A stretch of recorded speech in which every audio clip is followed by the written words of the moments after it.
Is it a struggle? Yes, we have to realize our strengths and our weaknesses. Hi, and welcome back. Welcome to Why Not? And I'm your host, Janice.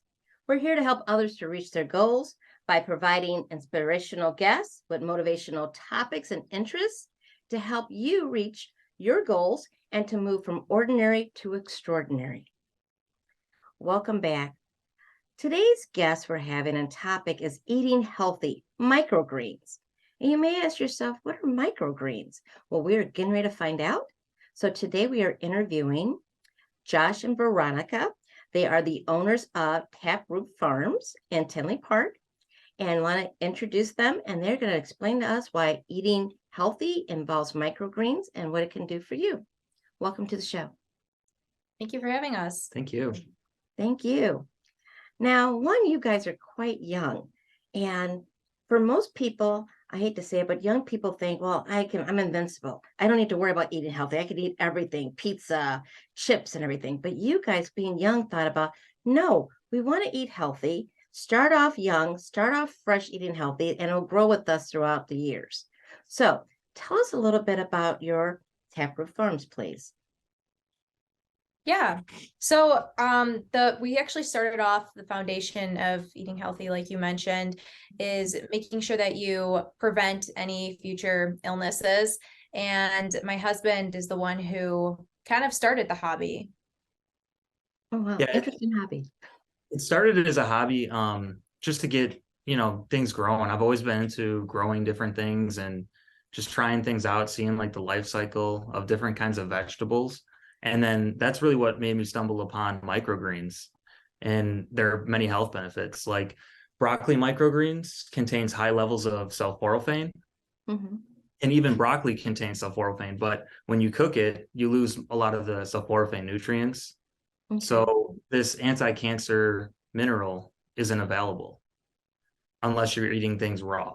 So you need to eat raw diet, raw vegetables in order to get a lot of these health benefits.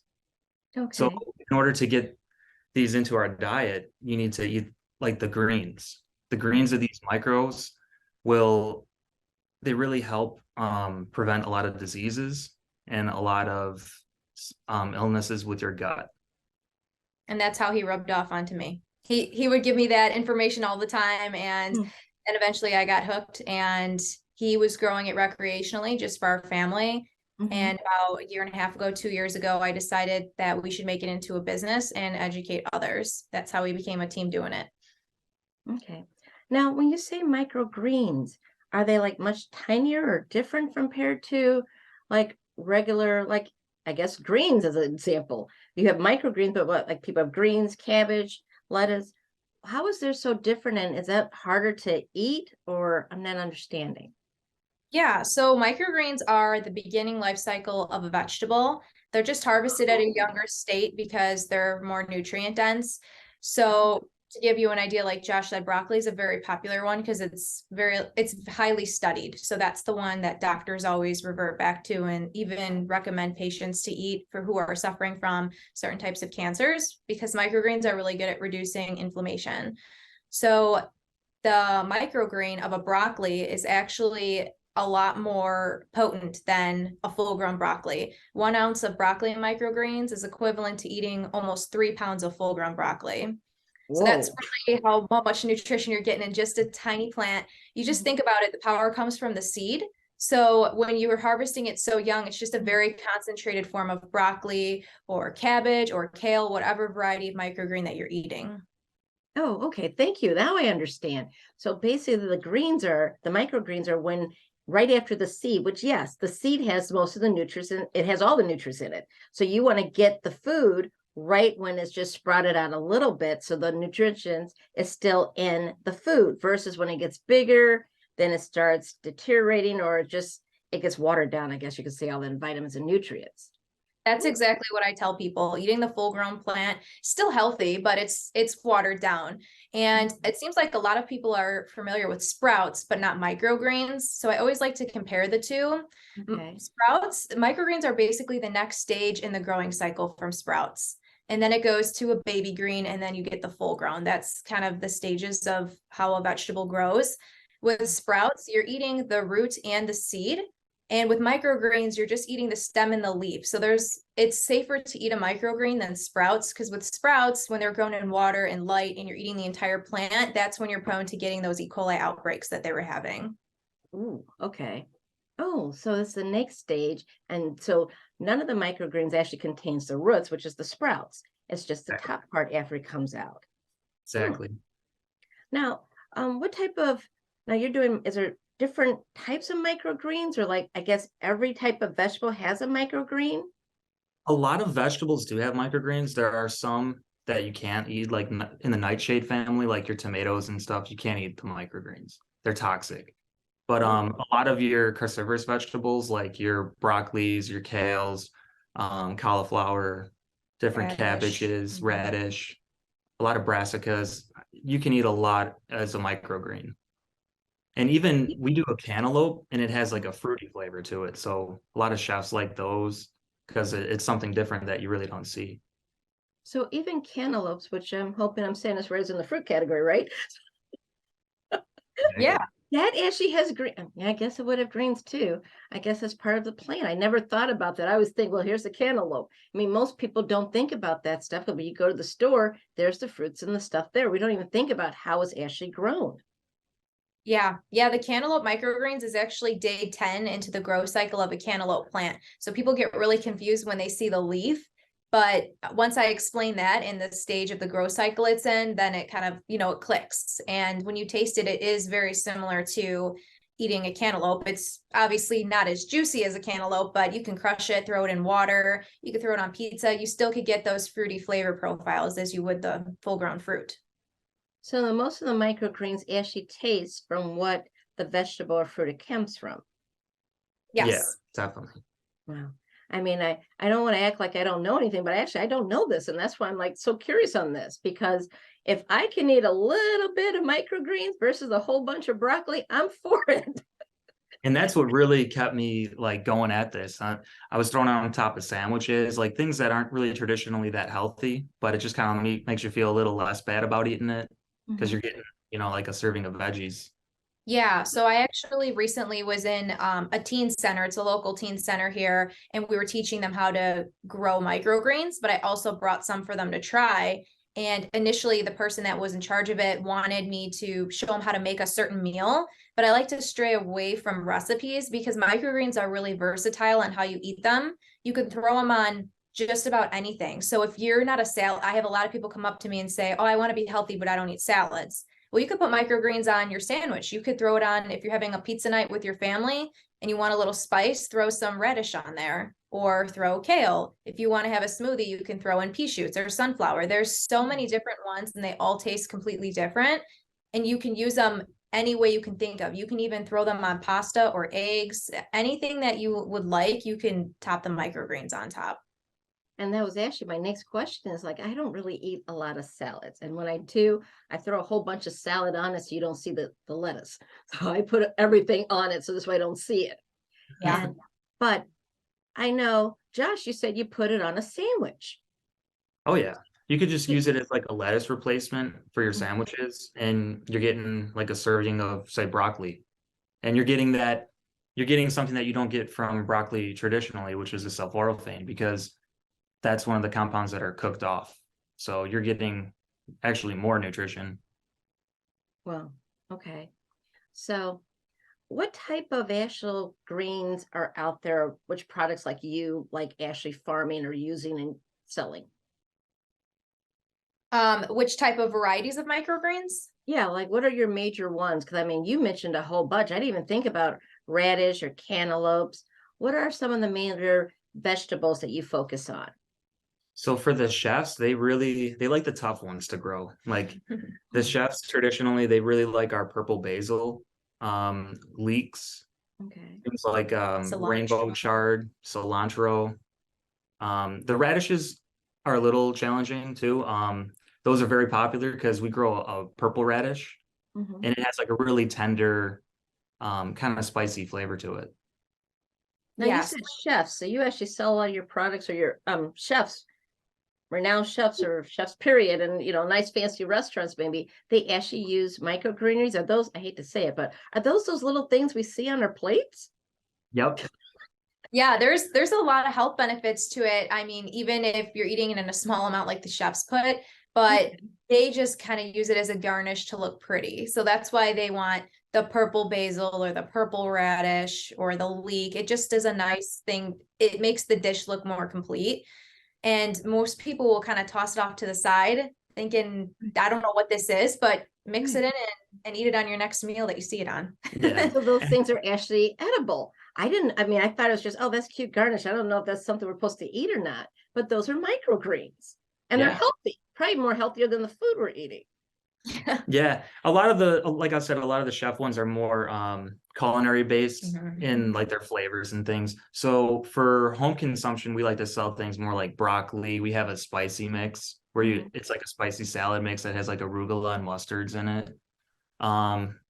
We grow tons of different crops. Yeah, I would say we have probably over 20 varieties that we sell, but the most popular ones are what people are they're more knowledgeable about. So like Josh said, broccoli is really popular, but pea shoots taste like snap peas. So those are really popular too. It's a familiar flavor for people. We also sell a salad mix, including the spicy salad. The cantaloupe is very popular because it's fruity. And then we have a sandwich booster, which a lot of times we'll name things according to what people are looking for. Then it kind of helps guide them on what they want to buy. So sandwich booster is a heartier, crunchier microgreen. So in that mix, people who like sandwiches, we recommend it. Or we also have a protein boost because there are certain microgreens that are very high in protein. And that kind of just guides them if they're looking for, more protein. If you're a pescatarian or vegetarian or even vegan, that's one that we usually recommend for them. Now with microgreens, do they cause, I don't know if they can cause more allergies, or if you're allergic to like broccoli, don't eat the broccoli greens, I assume. But do people find different reaction by eating greens versus the actual product? That I'm not too familiar on. If But it you would be have, like if you're allergic to broccoli, you're probably allergic to the greens. Stay away from both. Right. Yeah, I have some people who, I mean, I'm more at the markets than Josh is, so I know a little more one-on-one experience with people.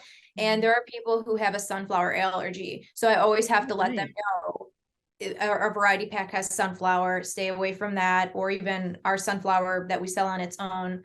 I'll tell them, do you have a sunflower allergy? Then don't eat this because it's not worth risking it, eating it in a micro form.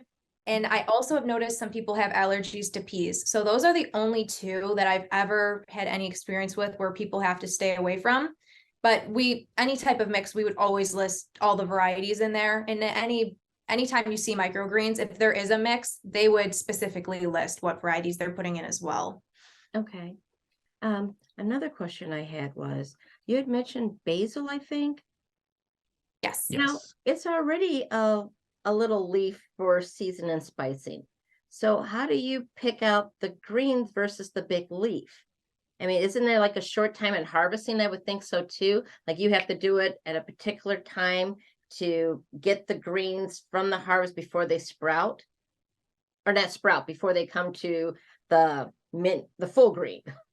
So actually, the chefs do actually like even the larger greens. So we market them as a microgreen, but it's basically just a bunch of small basil leaves.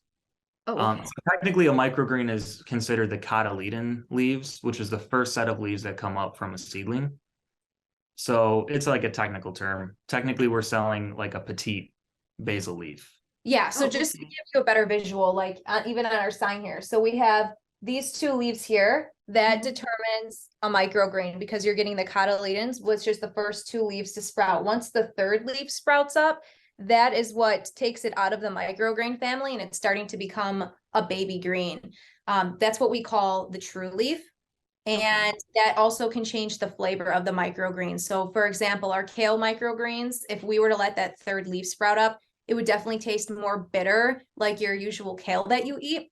But if you if you harvest it at the correct time, then it would taste just like a microgreen should. Yeah, more buttery, more like a Yes. butter lettuce texture to it. So the harvesting time is very important since they have such a short life cycle before they go from that microgreen to a baby green.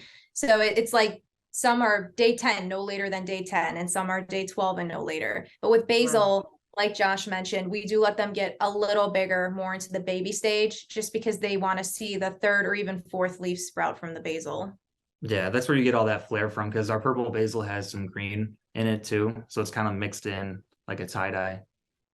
So even if you try doing your own microgreens, plants or something like that, this really takes a lot of knowledge and effort, because the minute you are over a day or not knowing when to plant, it seems like you can actually lose your window of opportunity. It's funny you say that, because actually a lot of the people who are familiar with microgreens at the farmers markets, they actually started by trying to grow their own, and they're like, oh, I'm struggling with it. So we'll always try to help them out, and they buy our stuff anyway, because it's a lot easier. And we buy our seed in such bulk where it's almost the same price as if you try to grow it at home for the quantity. Now, do you have to, now I know you farm several products or several vegetables and fruits. Are they on different seasons? And so you have to maybe plant the basil this day and then plant, the lettuce or another item a different day? Or can they all just go at once? I guess I'm one of those instant people. I'm like, I want them all now. Just do it today, and hopefully 10 days I get all my stuff. No, unfortunately, they all have a different harvest day. So like she was saying, some are like day 10 and some are day 18. So she's at work all the time, just planting. She's always got a schedule going, and she really keeps track of when everything has to be done. She's the engine behind Taproot Farms. The nice part though about growing microgreens is they can be grown indoors. So it's not like a lot of produce that you would grow outside in your garden where you have to wait till the frost is over with and winter is done. With microgreens, all you need is, we use tiered shelves, and then we have lights on each shelf. But if you're looking to even grow for yourself, then you can just have a small tray and seed whatever variety you're looking for. And then you could put it in a windowsill and let it grow there. And since the life cycle is so short, you do get a pretty quick turnaround, like you said. So if somebody wants broccoli microgreens, they don't have to wait months like they would if they want to plant broccoli outside. They would just have to wait 12 days and then it's ready to harvest. Yeah, it's more instant gratification for getting the gardening going. Okay. So you can do this all year round, and you do. And yeah, I was thinking about that. I'm like, well, if people want broccoli, you got to wait until what, May or June? But you don't have to. Right. Mm-hmm. Yeah, we're able to grow the entire year. We have a specific dehumidifier. We have to have AC in the hotter months and heat in the colder months. It is really, you need to keep the right temperature if you're growing at such a large span as us. If you're growing something small, it won't matter. But when we're growing 50 to 100 trays in a room, then it really matters to have your humidity at the right percentage, and you have it not too hot or not too cold. If it's too cold for microgreens, they won't really grow on you, though it'll stunt their growth. And if you have it too hot, it is prone to getting mold. So you need to have good temperature and lots of airflow. Yeah, for anybody growing at their house, like you want to, like room temperature anywhere between like 72 to 74 would be fine. And like a good humidity of like 40%, 40 to 50. Now, this started off as a hobby. So how did you even think about, where did you even learn all this stuff? I'm struggling with the tomato plant. I'll be honest, I am, and, get the plant, get the seeds and everything. And I'm like, isn't it just easier just to go buy the tomato? Why would you even think about growing? It is easier, but I was really looking up at the way that our food is grown. And a lot of this commercial agriculture, unfortunately, they're only adding 3 components. They're only adding 3 minerals to the soil. So I want more than that. I don't want just 3 things in my food. I want to have all the trace minerals and things that are good for my body. So that's really where we started to get into this. And I started growing my own stuff outside, started the microgreens inside to get like a boost in nutrition. And it's just been like a snowball effect. Now Oh, wow. I got her helping me out. But Now, we go do ahead. grow soil. Mhm. Some growers will grow hydroponically. For us, we've noticed that you get much more flavor when you grow in soil. And like Josh mentioned, you're getting a lot more nutrients than when you grow hydroponically. So it's not to say that you can't grow hydroponically if you want to try it that way, but soil is just our preferred method that we would recommend. And that was exactly what I was going to ask you. Like, do you do soil? Is it special soil you have to get? Yeah, so we do grow in like a standard potting mix Oh, that you okay. can get from a store. That doesn't have a lot of nutrients in it, so we do add like some trace minerals and some things to the soil, just so that the plants are benefiting. And you could see it. The problem with the food at the store, it'll look good. It has those three components, the NPK. That's really all you need for a plant to grow. If you look at the periodic table, like there's NPK and then there's all these other different things. You Right. kind of want all those things into your food. And then half the time it's almost like it's the fruit doesn't look normal in a sense. It looks too healthy. The minute you get it home, it looks horrible. It's like it deteriorates really fast. Yeah. And that's a good thing about finding, like, if you could just find a local grower in your area, because so even Whole Foods or even these large grocery stores, some of them carry these microgreens, but they're coming from across state lines. They're coming from different states. So the freshness isn't really there. You look at the package and they kind of look sad already. Whereas if you find a local grower that is there every single week, putting the new product on the shelf, or even delivering to your home, which we offer that as well. We do weekly deliveries, so you can always get the fresh product, because the microgreens don't last super long. So you're I was only going going to to get ask like you. a 2 week shelf life out of something like this. So getting it, right once it's been harvested is the best way to eat these. And which makes sense. Whenever you get any vegetables or any fruit, you really should eat them while they're fresh and everything else. Now, getting back to your business, because I think it's so interesting. You guys are very young, and I won't give away your age because you could tell that you guys are young. You actually were able to get your product into local grocery stores like Waltz in Illinois and Country Fair. How would a commercial business owner actually, how did they, I'm trying to get lost for words. How did they treat you? I mean, come on now. If some young kid comes into me and like, I want to put my product in your store. And I'm like, hey, I've been in business, a grocery store for like 50 years. And here you guys want your product in my store. Was that intimidating, or how was it received, and how did you go about it? So I walked right in. Josh came with me on some of them, but that's actually the same thing we do with restaurants too. We'll walk in and we'll either ask for the chef, or grocery stores, we ask for the produce manager or the owner. When you go into family-owned stores, you're going to usually get a hold of that produce manager that is able to make those calls, or the actual owner themselves. When you go into bigger chain grocery stores, if you talk to the produce manager, they're not able to make those decisions. You have to get in touch with corporate, and then you're just basically another email. So you're at the mercy of whoever is in charge of the corporate location to answer you back. And that's how we found the most success, is by going into these smaller family-owned grocery stores that want unique product in their stores that others don't. So you will, like Josh mentioned, you'll see microgreens in health food stores usually, or family-owned grocery stores, just because they're more willing to try new things and just kind of have something that will bring people into their grocery store to try. That's been our personal success story. But also, I do want to mention, when you have a local grower go in and restock, we restock every Tuesday, and we don't let it go past a week. So if I'm in there the following Tuesday and there's any microgreens left, I'm pulling those from the shelves and I'm putting new ones in, because we always want to make sure our product is fresh and that you can trust our name. You could trust what we're giving you is good for you and will last long. Where other microgreen growers who may not be as local, they're not able to keep such a close eye on that. And not only that, the transit is just detrimental on the product from going, transferring to all these different coolers, you get condensation in the packaging, and then the greens just get wilty. So you can really tell the product speaks for itself. You could tell it's got to be a local grower by how crisp the veggies look. That's what I was going to ask you too. How can you tell if microgreens look healthy and are healthy? Well, just just if they look wilty or, soggy, you're really not gonna be getting much out of that.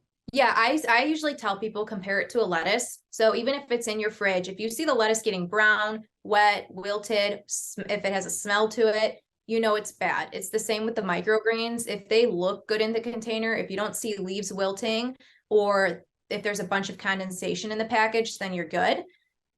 It does last longer for us if we deliver directly to the person. For our customer, we always harvest the day before delivery, and it goes straight to their fridge, which holds a much better temperature than a grocery store, let's say. So it is really also important to, if you know the day that your local grower is restocking, try to get it that day so you can throw it in your fridge and keep it fresh longer. But it's also really important where you place it in your fridge. So you want to either keep them in the front of your fridge or crisper if you have one. If they get pushed to the very back, they could freeze over, similar to any type of lettuce. So you just want to make sure on your placement. Oh, okay, good. And then people, if they go to like local farmers market and things like that, get the greenery also for something that's healthy and more nutrition. So stores, specialty stores, farmers markets, like you even go to farmers markets also, and look and get healthier foods. Now we only have a few more minutes. What is your favorite one? Your favorite microgreen that you use for yourself? It's a tough one. I really like the radishes on things like tacos, and I'm really a fan of the radish. Mine is our salad mix. The salad mix has a really nice blend. It has broccoli, kale, purple kohlrabi, arugula. So it has a really nice peppery taste. And I love putting that on eggs in the morning or even on a sandwich. It's really delicious. Now, do the microgreens have a stronger taste to them before they become watered down then?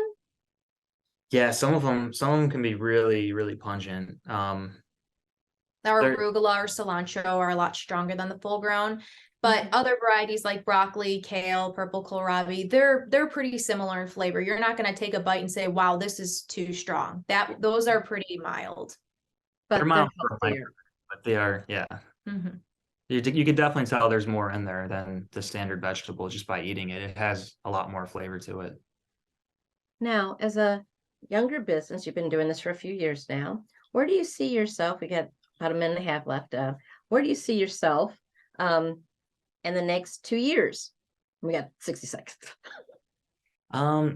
So hopefully the housing market, aligns, and we can grab a property and grow it a little bigger than what we have. Yes, we definitely want to get more into produce as well, full grown produce. And if we're able to get a property with more land, that'll help us expand that as well.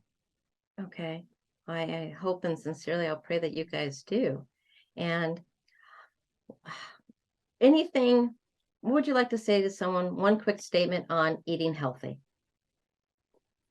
Well, I would say that just do it. Don't keep saying, "I'll do it tomorrow. I'll do it January 1st. Jump into it now. Set a schedule for yourself and learn how to incorporate it into your meals that you're eating now. If you try to change your diet completely, you're probably going to stray away from it, and it's not going to last long. So that's what I would recommend. And get in the kitchen, because you really can't buy healthy food anymore. You can't buy from many places that have really healthy food. So you just got to get in the kitchen, start cooking, get the garlic cut up, get the shallots going, and just, just hit it.